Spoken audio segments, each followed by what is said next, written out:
السلام عليكم ورحمه الله وبركاته. ازيكم يا حبايبي؟ عاملين ايه؟ النهارده ان شاء الله اليوم ال 31 معانا في دوره فراخ رمضان. اللهم بلغنا رمضان لا تحرجنا ولا مفقودين يا ارحم الراحمين.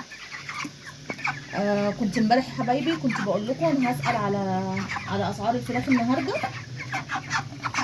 الفراخ عامله في السوق لسه على ثبات من 83 ل 85 على حسب المنطقه اللي حضرتك فيها.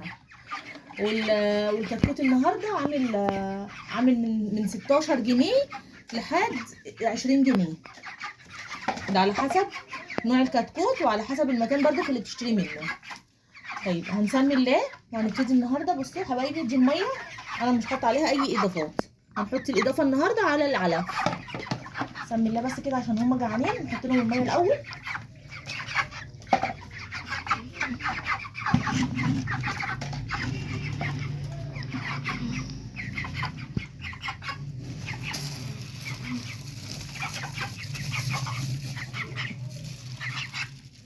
ارجع اقول لكم تاني يا جماعه، اللي لسه ما خزنش فراخ او ما جابش لرمضان يجيب قبل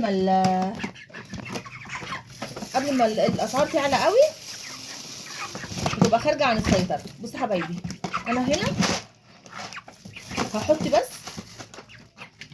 ده بصل بودره، هحطه هنا على العلف.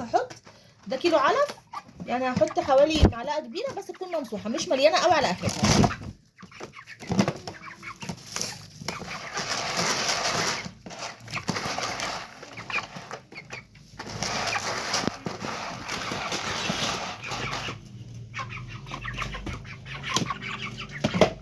طبعا يا جماعه بحب اشكر كل اللي اشترك معايا جديد، لان اللهم بارك لاحظت امبارح ان في عدد كبير اشترك في القناه، وده معناه ان الحمد لله يا رب، الحمد لله ان المحتوى عاجب ناس كتير.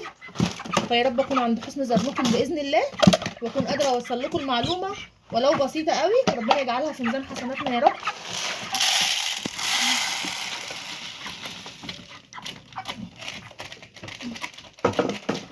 يا حبايبي كده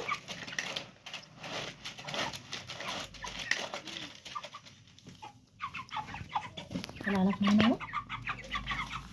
يبقى احنا كده حطينا ايه النهارده الميه ما حطيناش عليها اي اضافات، وحطينا بس على كيلو العلف حطينا معلقه كبيره بصل بودره ممسوحه مش مليانه يا جماعه، ما تملوش المعلقه قوي.